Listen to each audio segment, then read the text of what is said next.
Welcome to a special edition of This is Manitoba. I'm Marcy Markusa, your host, and the podcast is all about this province and this place.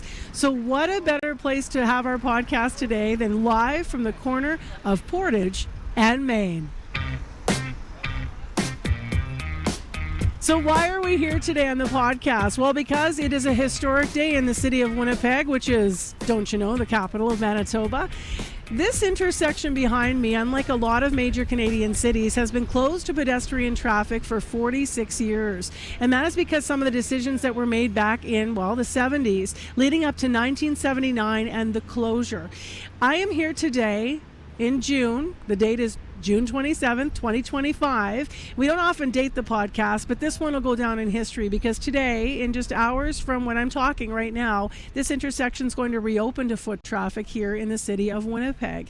And so on the podcast today, we're going to explore how we got here. Why was it closed in the first place? What was behind that decision making?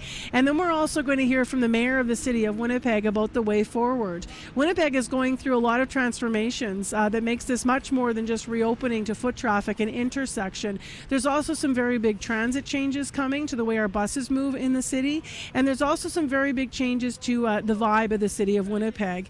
It is not an overstatement to say that we came into some troubling times during the pandemic years, and a lot of people are hoping that all of these things coming together will be part of a revitalization of not only how people actively commute in the city of Winnipeg, but also to the future of our city's downtown, Winnipeg's downtown. So let's first start with some of that history, the policies, and the politics. Portage and Main is embedded in many ways, this intersection, in the story of Canada, the crossroads of the country and one of the windiest corners, despite being inaccessible to pedestrians for 46 years. There were big barricades put up behind me. They're now taken down. They forced pedestrians to go below ground into a labyrinth of tunnels, and this has all been now torn down. We're still surrounded on four corners by the high-rises here on Winnipeg's big crossing. There is now new crossing paint on the street here that hasn't been here in decades, signifying and showing where people are going to be able to cross. And so, as we mentioned, we wanted to look back before we walk forward. The CBC's Darren Burnhardt is on the podcast today. He is one of our CBC Manitoba online producers. He's also a best-selling author of some local historical books on Manitoba and on the city of Winnipeg. So he's a perfect person to start us off today and walk us through, or may I even say across, the decades of history to understand what happened here to close Portage and Main.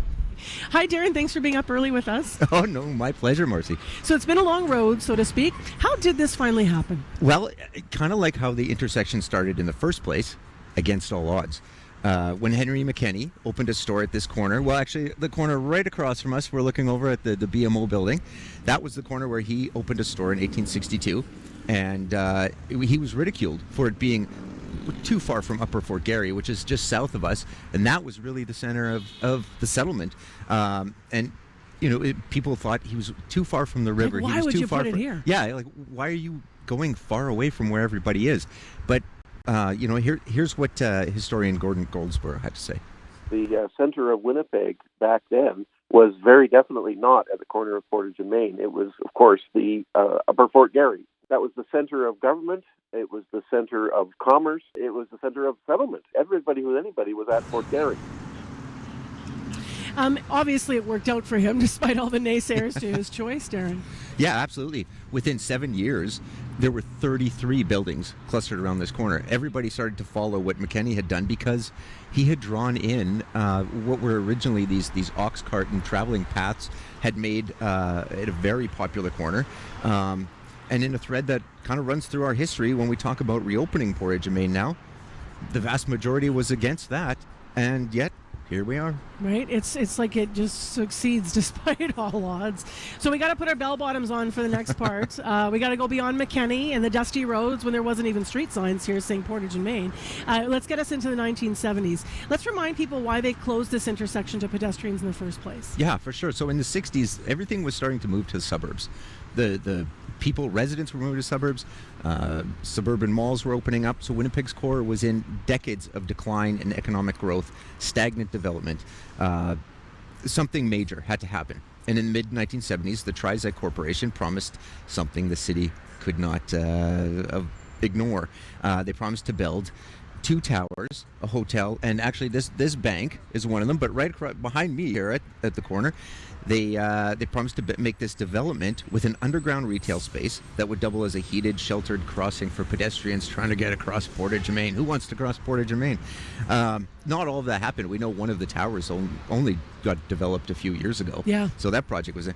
But yeah, the city saw it as stimulating development, but also answering another problem. Since the 60s, they had been studying traffic problems. The growing traffic, they felt pedestrians and vehicles could no longer mix at Portage and Main. So the deal with Trizac was to keep the corner closed for 40 years as of February 1979 when it opened, and redirect people into the subterranean mall. The 40-year deal. Yeah, the 40-year deal. So what went wrong? And when did the talk of reopening the intersection first begin? Because people who think this is modern history, it actually began a while ago. Oh, like you say, it's been a long road. A few things happened. I mean, the underground crossings, they're cumbersome, a lot of confusing. People didn't know where to go. I mean, Portage and Main was a place that people had heard about across Canada, and they'd want to come see it, and they couldn't get across. Getting into there was inaccessible to some people with mobility issues. There was concerns about safety in the dark and often empty corridors and corners. So yeah, as you mentioned, there's been polls conducted since at least 1997 on public opinion around taking down the barricades and letting people walk again. But they've always resulted in a vast majority being opposed. Mayor Glenn Murray held a design competition in 2004 in an effort to build support to reopen it. Property owners around the intersection resisted, and his successor, Sam Cates, put the entire thing on the shelf. It just sort of vanished for a while, but it surfaced again in 2014 when mayoral candidate Brian Bowman said he would open it again if reelected, and he was. So he had the city study its feasibility. But that took years. It took years to look at the amount of infrastructure and changes you had to do. And by then, it was another election campaign, and so they put it as a plebiscite on the civic election. Would people be in favor of reopening it? The answer was a strong no, and Bowman honored it. Yeah, 65. It was, as you said, non-binding plebiscite. 65% of people said no, and yet here we sit. Yeah. Actually, the last time we did a live show here was 2018, just ahead of that plebiscite and ahead of that election. Brian Bowman was here, so were all the other candidates. They all had different opinions about this. Remind us why people were so opposed to what's happening today. Well, so Probe Research, in one of those polls that they had, or probably all of the polls, the main concern for people was traffic gridlock and their commute times being extended. But I asked urban planner Gino DiStasio about that exact thing, and he said the reason really is a mystery to him. What is the big deal if this one extra intersection opened or closed in relation to the entirety of the complex transportation system and network that we've developed over the last 150 years in the city of Winnipeg? So let's get back to the main question. How are we here reopening it if people said no so many times? No, just like back in 1862, Portage and Main does what Portage and Main wants. Council learned early in 2024. I mean, leading up to 2018, they even knew then that there was going to be some infrastructure issues. There was aging that had to be taken care of. But it was in 2024 that they really learned the weight of the bill to fix that. It was $73 million to fix that. It was the membrane that protects the underground concourse was leaking. To repair that would cost $73 million, take about 4 to 5 years of traffic delays. So, and even if they did that, it had a lifespan of 40 years. So the work would have to be repeated in the future. So Mayor Scott Gillingham put a motion forward to reopen it, this time without going to the public. And in March 2024, Council voted 11-3 in agreement. So if $73 million was the cost for all of that work, let's remind also people, because I know this figure is a lot less, Council has said to make it pedestrian friendly, what's happening today is going to cost what? Well, just under $17 million. Yeah. So what we've seen here, taking down the barricades, changing the curbing, putting up the lights, and all the infrastructure that they need to get it so people can cross is just under $17 million. But I will say that the cost to decommission the underground concourse, which will happen once it's not safe for people, still remains to be determined. Yeah, we actually had a guest on this morning. Even though City Council said that's going, the circus underground, still holding out hope because business owners down there are pretty worried, I think. Let's take a look down Portage Avenue for just a moment, though, because it was originally thought, I mean, let's figure out where we are, right? The Forks is over here, to the east of us, to the west of us, the full downtown. It was also originally thought, even in 1979, closing Portage and Main to people crossing would save downtown. So what's the thinking about, ironically, I guess, how reopening this to pedestrian traffic could affect downtown? Yeah, isn't that funny, right? They were thinking, oh, it's stagnant, downtown's dying, we'll close it up and we'll save downtown by bringing people below the ground. But, I mean, the hope is for some that it will bring more pedestrians and perhaps ignite development to some of the vacant storefronts. But DeStasio says that's a lot to expect. You have to just remember what it is. It's just people crossing the street. That isn't going to transform downtown. I don't think it's going to take away, but, I just think there's more benefits to having people above ground. He does think, though, that's far better than confusing people in the underground maze. And actually, let's put this bluntly, DeStasio thinks the whole topic and its years of debate are kind of silly. Simply put, I really think it's going to be the most interesting non-event event in Winnipeg's downtown history. I heard that from a lot of people, but I'll tell you what, I posted about the reopening and boom, there's nearly 200 comments on my Facebook page. So whether you want it to open or not, whether you're happy today or you're disappointed, there's no doubt that we're making history and we're going to see what comes next. Exactly. Darren, thanks for setting us up with the complicated long history that led us to this moment. Appreciate it. Thank you, Marcy. I'm happy to be here on this day. It's cool, right? Yeah, it's great. Go get some photos. Okay. That is Darren Burnernhard, who is a CBC online writer. And by the way, if you're listening to the podcast and you want to check out some of his work and beautiful historical photos of Portage and Main, please go to our website locally at cbc.ca/Manitoba and you can check it out. My name is Marcy Markusa. I'm the host of This is Manitoba, born and raised here. Just for a little local context, I was 5 when Portage and Main closed to pedestrian foot traffic. I don't really have a memory of ever walking across this intersection. But here we sit today on this day to hear more about how things could change going forward. And you can bet I'm going to take a selfie once that intersection is fully opened. So in 2018, there was a plebiscite, as Darren was mentioning, and that was a non-binding plebiscite about whether or not this should be reopened to foot traffic.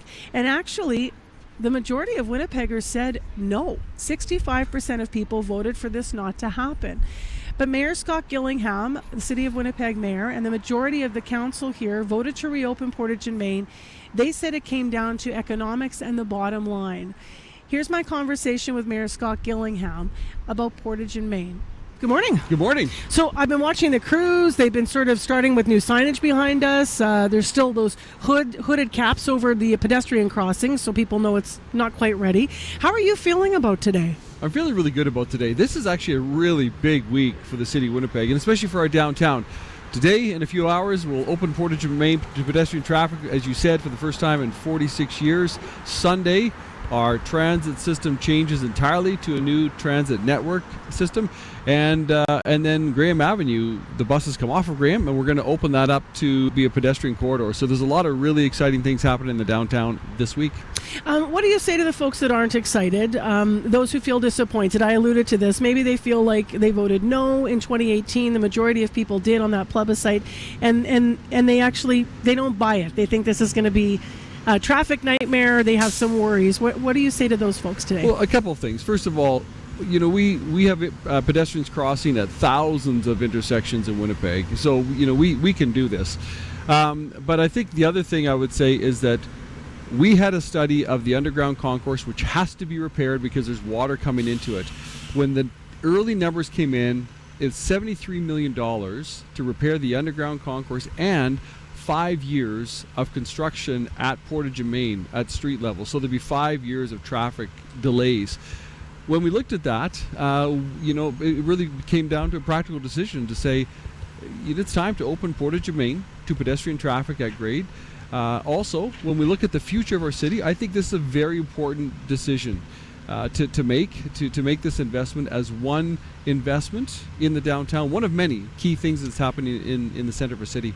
Now, the 73 million would have been the underground. To do this was 17 million, right, to reopen? Just over 17 million, yeah. So let me ask you this. We had a business owner on earlier, kind of really worried, works in Winnipeg Square, worried about the circus underground and those business owners. The underground circus will close. Is that a definite thing? The plan is still for it to close, but it's not going to be anytime soon. There's actually still analysis being done. We expect to report back at City Hall this fall sometime. Our staff is doing some further investigating as to what it would take to close it, and also if there's some other way that it could be repaired. But as it stands right now, the plan is still eventually to close it, but we're still waiting on more information. Before we get into some logistics about crossing Portage and Main here, people might be wondering about those. I want us to spend just literally exactly a minute and 44 seconds. So I'm going to give you, Mayor Gillingham, a little screen here so you can watch. And if you're watching on YouTube, you can watch as well, but the sound is awesome. So we pulled out of the archives 1979, a CBC News report about the decision to close Portage and Main to foot traffic. This was a story shot in the dead of winter. Corner of Portage and Main, coldest spot in Winnipeg. More than that, just about everybody says the intersection of Portage Avenue and Main Street is the windiest and coldest in Canada. That may not be true. Surely there's a colder place in the Arctic somewhere, but it's close enough to the truth to make this one of the most famous crossroads in the country. The intersection was actually established in 1863. You will notice many people have learned the Portage and Main technique. The quicker you can get across, the less chance you will freeze to death before you reach the other side. Today, an historic event. The city opened a $7 million underground walkway, which includes some stores, and to the great relief of Winnipeg pedestrians, a heating system. Eventually, many downtown buildings will be connected by a series of underground concourses and above-ground skywalks. Shortly after the official opening, fighting the bitter wind above ground seemed to be a hard habit to break for many people. How come you're going to walk across the street instead of using the underground walkway? Because I don't know how to get to it just yet. Right. And this is faster. Well, I didn't know where the entrance was. Oh, it's just over there. Okay, I'll take a chance and go through it. You think it's a good idea, is it? Oh, yes. If I could find it, it's better than walking in the cold. But it's got to work good, because it's just freezing out here. Got to run, got to get inside. I didn't know it was open. Yes, it is. Yeah, it's right behind you there. Oh, it's kind of far. I think I'll just run across. Later, there will be no choice for Winnipeggers. The crosswalks will be abolished, and pedestrians who want to get to the other side will have to go underground. After 116 years, the city has finally decided that Portage and Main is fine for cars, but it's no fit place for human beings. Terry Maddie, CBC News, Winnipeg. It's kitschy to hear that. It's pretty fun, and some of the clothes are just fantastic. That's great. I have to ask, though. I mean, obviously that's the 1979 video and audio from our CBC report. But one of the things that's brought up in that video, actually, a lot of people write about now. They talk about winter. How much do you think folks might miss the opportunity to get warm once once the circus closes underground? I think it's important to say again. There's the underground concourse is not closing anytime soon. Right, there's still more work to do there, but I think I don't want to diminish the intersection and its the power and the lore of the intersection of Portage and Main in people's minds. But at the end of the day, I've said it this way: it's just an intersection. There are thousands of intersections in our city that get the same temperatures, summer and winter, that Portage and Main gets. Yeah. And people cross there, so I think it's I try to keep it in perspective. So I'm going to ask you about some logistics, and then we're going to go down memory lane for some of the iconic moments that happened at Portage and Main, because it is one of those mornings where this is a historic morning. They'll be saying, remember this day, June 27th, 2025. So how long will the lights be? Some disability advocates are wondering, just because of maybe because of the length of the street, they're wondering if that's factored in. The lights maybe be a little longer, the crossing lights, that is, for pedestrians. So I don't have the details on how long the lights will be, if they'll be longer or not. I do know that not that long ago in our downtown, we actually made changes to all of our pedestrian lights in the downtown that gives pedestrians a 5-second delay. So if you're at any intersection in Winnipeg's downtown the pedestrians get a 5-second head start. And so that'll be the same here. Are you considering a scramble crossing in the future? No, not to my knowledge. That would be something for our engineers to look at. But when this was talked about, the concept of a scramble crossing, our traffic engineers said the intersection is too large to accommodate a scramble crossing. It officially opens at 10:30. Have you crossed yet, or who's going to be the first? I have not crossed. I have not crossed yet. Okay. You and I were talking, off air about the fact that we're kind of rule followers. So I'm a rule follower. I don't like jaywalking. I have not crossed yet. Okay. Who will you be first to cross, Mayor Gillingham? I don't know if I'll be first, but I'll be one of the first, and I'm looking forward to it. I really am. I'm excited about today, and there's a time just after 10:30 that the traffic light is going to change, the walk light's going to come on, and I'm going to walk across. So that's when those hoods will come off behind us. They're hooded on the pedestrian crossings. There's already been some changes here. What about the transit stop here in front of the MMF building? Is that going to be all ready for Sunday's big changes for transit? No, there's actually a new transit stop that will be built, in proximity just around actually Portage Avenue East. But yes, Sunday's a big change, and there'll be buses coming off of Graham Avenue and more buses going through Portage and Main. We have some photos and video of iconic moments here of Portage and Main, so I know that some of these are going to come up if you're watching on YouTube. I was going to get you to guess them, but we might be a little bit of a time delay, so that might not work, but you might recall some of these. Not the first one. This is the royal visit, I think, in 1939 by King George. They had banners all across Portage and Main. 2019, 2021 Grey Cup parades. Yes. So, yeah, always packed down here. And then the Bobby Hull signing with the Jets. Jets coming back to Winnipeg. Jets leaving Winnipeg. Why do you think so many people, I asked this in the first hour, but in your point of view, why do you think so many people choose here to gather? It is Winnipeg's iconic intersection. It is historic in its importance, and it's exciting because the intersection will play a key to our identity as a city in the future as well. So it's an intersection, it's a space that we hold dear as Winnipeggers in our history, and it matters in our future as well. As I said, it's not all celebration here. We also gather in moments of sorrow. So the Idle No More protest here, Portage and Main, and then of course moments on Canada Day. There was recently that giant Canadian flag that was created. Everybody was in red. I think CBC got drone shots from above. Do you think that now that it's going to open to foot traffic, will you do more at this intersection formally?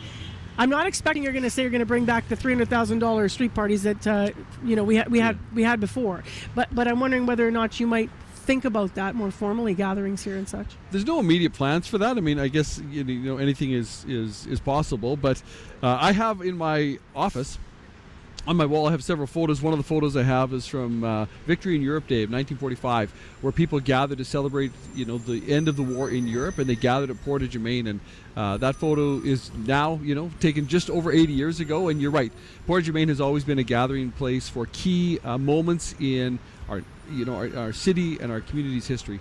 Let's just spend our last moments here talking about how you see this revitalizing downtown, because you alluded to this. Why is it important? As you said, it's just an intersection, and yet. So opening Portage and Main to pedestrian traffic is not going to save downtown, but it's an important piece of many other pieces. And many investments that are going on right now. We are sitting right, as you mentioned at the outset, we're sitting right in front of the Manitoba Métis Federation building, the old Bank of Montreal building they've invested in, and it's going to be the new Métis Heritage Center. It's going to be spectacular when it's finished. But we also have railside development. We have the Waywinney building, the old Bay building being transformed. We also have, Portage Place. There's transformation of the market lands property as well. So there's a lot of investment happening in the downtown right now that's really exciting. Opening Portage and Main to pedestrian traffic is one piece of many pieces. Thank you very much for making time for us today on what's going to be a busy day for you. Appreciate it. Thank you very much, Marcy. So that's the mayor of the city of Winnipeg, Scott Gillingham, who joined me live at Portage and Main for this special edition of our podcast. And of course, some of this was taken also from our CBC Radio Morning Show, which I also host in Winnipeg. And that's why our email on the podcast is radio893@cbc.ca. If you have any feedback, if you have any stories of what we should be doing on the podcast, we'd love it if you would weigh in. So this has been a special edition on a historic day here in our province and in this city. Thanks so much for tuning in, and if you are first time with us, welcome. We hope you come back. Don't forget to like, subscribe, and share.